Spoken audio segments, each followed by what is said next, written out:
This is 060 car videos here.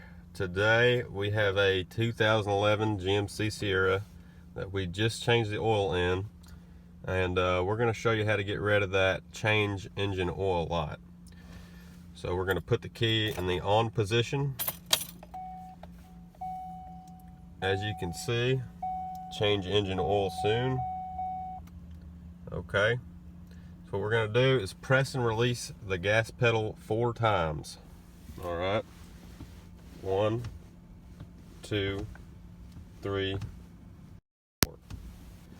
We're going to turn it back to the off position. Wait a little bit. We're going to turn it back on. And there you go. No oil light. I'll even show you here. Go through.